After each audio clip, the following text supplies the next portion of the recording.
بسم اللہ الرحمن الرحیم۔ ایاک نعبد و ایاک نستعین۔ مانیا سکوڈووسکا۔ پولینڈ کے ایک چھوٹے سے قصبے میں ایک غریب لڑکی رہتی تھی۔ اس کا نام مانیا سکوڈووسکا تھا۔ وہ ٹیوشن پڑھا کر گزر بسر کرتی تھی۔ 19 برس کی عمر میں وہ ایک امیر خاندان کی 10 سال کی بچی کو پڑھاتی تھی۔ بچی کا بڑا بھائی اس میں دلچسپی لینے لگا۔ وہ بھی اس کی طرف مائل ہو گئی۔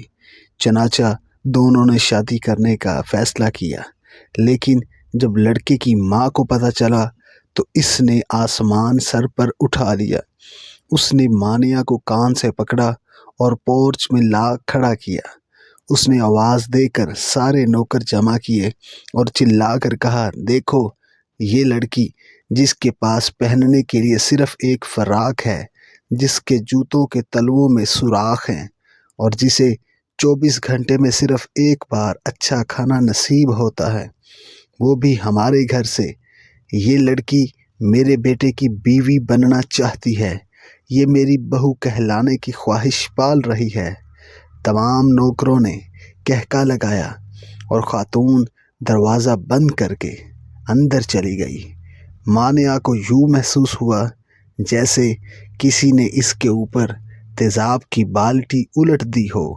وہ توہین کے شدید احساس میں گرفتار ہو گئی اور اس نے اسی پورچ میں کھڑے کھڑے فیصلہ کیا کہ وہ زندگی میں اتنی عزت، اتنی شہرت کمائے گی کہ پورا پولینڈ اس کے نام سے پہچانا جائے گا۔ یہ 1891 تھا۔ وہ پولینڈ سے پیرس آئی۔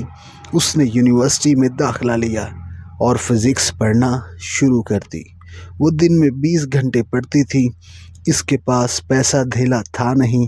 جو کچھ جمع پونجی تھی وہ اسی میں گزر بسر کرتی تھی۔ وہ روز صرف 1 شلنگ خرچ کرتی تھی۔ اس کے کمرے میں بجلی، گیس اور کوئلوں کی انگیٹھی تک نہیں تھی۔ وہ برفیلے موسموں کی راتیں کپ کپا کر گزارتی تھی۔ جب سردی برداشت سے باہر ہو جاتی تھی تو وہ اپنے سارے کپڑے نکالتی تھی، آدھے بستر پر بچھاتی تھی اور آدھے اوپر اوڑھ کر لیٹ جاتی تھی۔ پھر بھی گزارا نہ ہوتا تو وہ اپنی ساری کتابیں، حتیٰ کہ اپنی کرسی تک اپنے اوپر گرا لیتی تھی۔ پورے 5 برس اس نے ڈبل روٹی کے سوکھے ٹکڑوں اور مکھن کے سوا کچھ نہ کھایا۔ نکاہت کا یہ عالم ہوتا تھا۔ وہ بستر پر بیٹھے بیٹھے بے ہوش ہو جاتی تھی، لیکن جب ہوش آتا تھا تو وہ اپنی بے ہوشی کو نیند قرار دے کر خود کو تسلی دے لیتی تھی۔ وہ ایک روز کلاس میں بے ہوش ہو گئی۔ ڈاکٹر نے اس کا معائنہ کرنے کے بعد کہا، آپ کو دوا کی بجائے دودھ کے ایک گلاس کی ضرورت ہے۔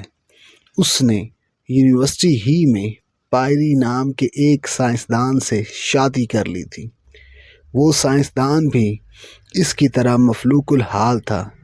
شادی کے وقت دونوں کا کل اثاثہ 2 سائیکل تھے۔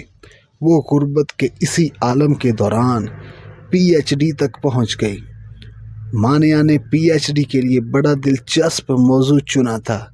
اس نے فیصلہ کیا وہ دنیا کو بتائے گی یورینیم سے روشنی کیوں نکلتی ہے۔ یہ ایک مشکل بلکہ ناممکن کام تھا، لیکن وہ اس پر جت گئی۔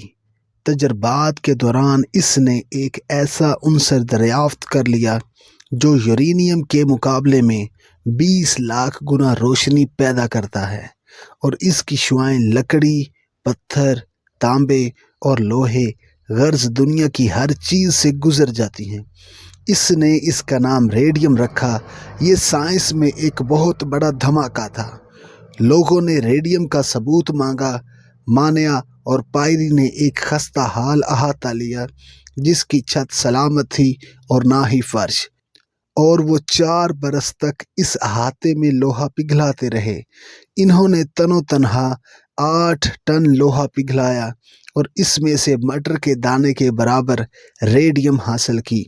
یہ 4 سال ان لوگوں نے گرمیاں ہو یا سردیاں اپنے اپنے جسموں پر جھیلیں۔ بھٹی کے زہریلے دھوئیں نے مانیہ کے پھیپھڑوں میں سوراخ کر دیے، لیکن وہ کام میں جتی رہی۔ اس نے ہار نہ مانی، یہاں تک کہ پوری سائنس اس کے قدموں میں جھک گئی۔ یہ ریڈیم کینسر کے لاکھوں کروڑوں مریضوں کے لیے زندگی کا پیغام لے کر آئی۔ ہم آج جسے شعاعوں کا علاج کہتے ہیں، یہ مانیہ ہی کی ایجاد تھی۔ اگر وہ لڑکی 4 سال تک لوہا نہ پگھلاتی تو آج کینسر کے تمام مریض مر جاتے۔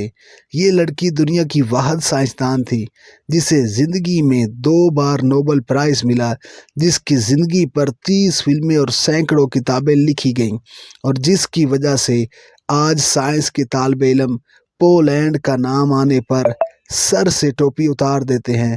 جب دنیا نے مادام کیوری کو اس ایجاد کے بدلے اربوں ڈالر کی پیشکش کی تو اس نے پتہ ہے کیا کہا؟ اس نے کہا، میں یہ دریافت صرف اس کمپنی کو دوں گی جو پولینڈ کی ایک بوڑھی عورت کا مفت علاج کرے گی۔